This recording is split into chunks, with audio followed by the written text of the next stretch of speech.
Hey team, hope you're all doing well. Today's question comes from another one of my subscribers who reached out to ask me, how many years of running did it take you to go from an 18 to 15 minute 5K? Well, my personal best when I first ran the 5 kilometer distance as a freshman in high school, I ran it in 17:30, and I eventually got my 5 kilometer on the roads down to 14 minutes and 18 seconds. I ran that 14:18 in Denver, Colorado against Kenny Foster, who was a teammate of mine at the Army World Class Athlete Program. Kenny ended up running 14:16 in that race and ended up winning the race. We ran together the entire race itself until about the last 50 to 80 meters. He outkicked me.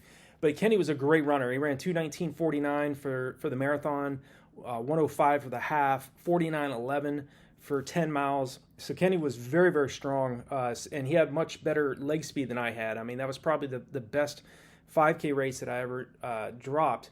But it took me, answering the question, how long did it take me? It took me from 1992 until 2008 when I ran that time.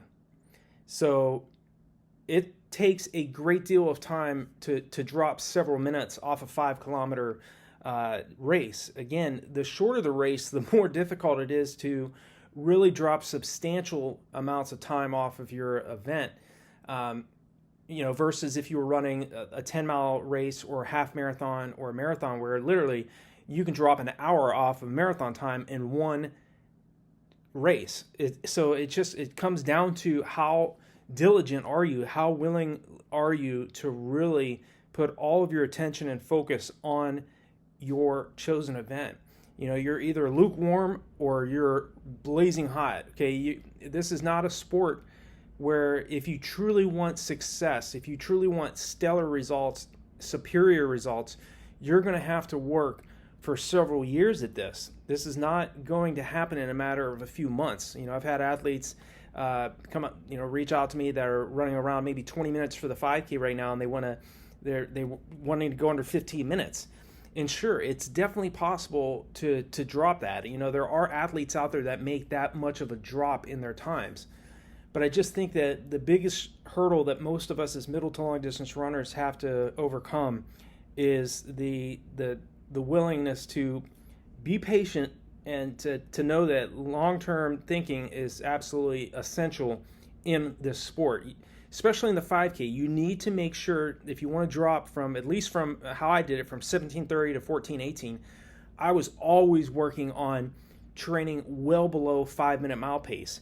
I think the day I ran 14:18, I averaged around 4:38 or 4:39 per mile for the 3.1 miles on the roads. Again, I was in the best possible shape I had ever been in my life. I was always working on speed. I was working on my long runs. I was really focusing on mental rehearsal, training my mind and training my subconscious mind to really go out and do what I wanted my body to do. But I knew I had to train my mind the way I was training my body.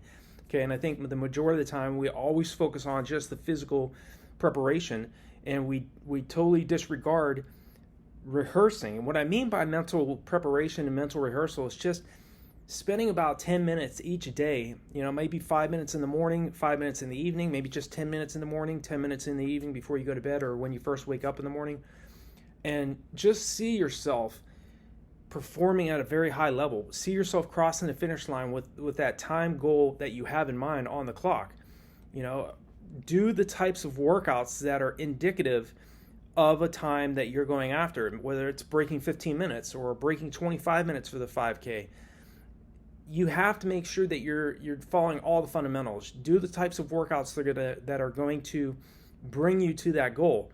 Okay, that's doing very, very hard, maybe 50 meter to 100 meter all-out sprints on the track, or even up hills where you're just going all out. You want to recruit more fast twitch muscle fibers so that, again, you teach the body to burn more fat, which we have much more of, versus carbohydrate. And in the shorter distances like the 5K, the mile, 1,500 meter, 3,000 meter on the track or on the roads, those types of races require a much higher anaerobic capability So glycogen is definitely going to be used up much faster versus a 10 mile or a half marathon or a marathon.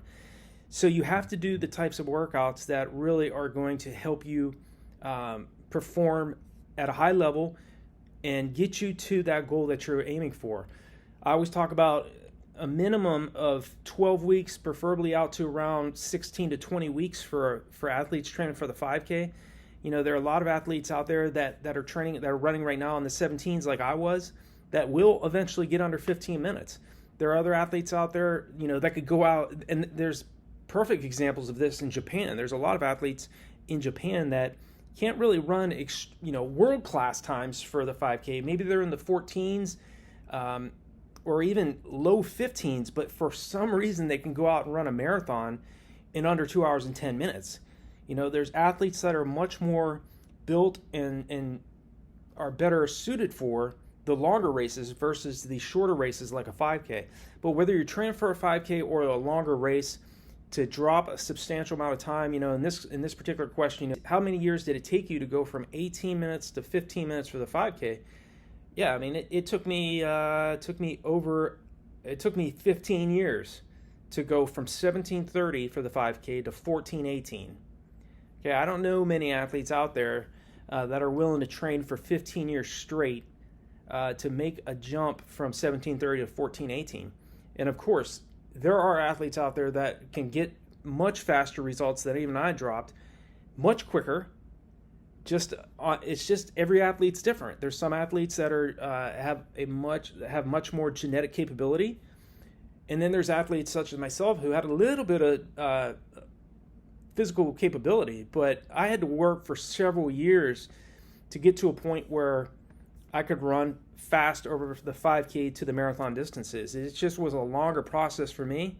Again, that's why I really feel I have a strong relationship with athletes out there that don't feel like they have a ton of talent, but they do have their work ethic. So I always say that. I was like, if you're lacking talent, you can make up for it with your work ethic, but you just got to expect that you're not going to get the results as quickly as somebody that's extremely genetically talented. Okay, Dathan Ritzenheim. Okay, I'm not on that guy's level. Okay, I mean, he ran like 14s in high school for 5K, 5,000 meters in over the cross country courses and on the track. You know, the guy ended up running 60 flat for the half marathon, 2:07 for the marathon. You know, there's just athletes out there that are much faster and much more gifted than we are. But then again, there's other athletes. Brian Sell is an example of that. Brian Sell competed for several years for the Hansons. And I think Brian was like a 22 miler in high school, or maybe just broke 10 minutes for 2 miles in high school, and ended up running a 2:10 for the marathon. Okay, ended up making the Olympic team. So, you know, Brian Sell is a perfect example of just those types of athletes where you have to be tenacious, but if you really want it bad enough, there are plenty of people out there that have set the example for us all. Okay, most important is be yourself, be patient, think long term, and be willing to work for several years. And if you work hard enough and you truly believe in what you're doing, you will get what you want. Hope this makes sense in answering that question for you. Lean 2281 asked the question. Yeah, it took me 15 years to go from 17:30 to 14:18 for 5K. So that's my answer. Wish I got it. I wish I had done it a lot quicker, but you know, I see my nephew, he's doing awesome, running faster than I ran, which I expected that years ago from him. He just recently ran 15:08 for 5,000 meters last year, you know, as a sophomore in college. You know, my best 5,000 on the track in college was 15:19. Okay, so, you know, I expect him to, just based on the workouts he's doing, I expect him to be much faster. He'll go probably under 14 minutes before he graduates or after he graduates and be in the 13s. And the same goes for you, whatever you're running. If you're running 22 minutes or if you're running 16 minutes for 5K right now, just keep plugging away. You're going to get what you want. You know, you all know how to work hard. Key thing now is to work smart, follow the training principles I teach. My courses and the training plans, check out the resources below my videos. If you have any other questions regarding this or any other topic, leave me a comment. Like and share these videos. It helps the channel grow and more athletes around the world to see these videos. I really appreciate the support. And I will talk to you all in the next video.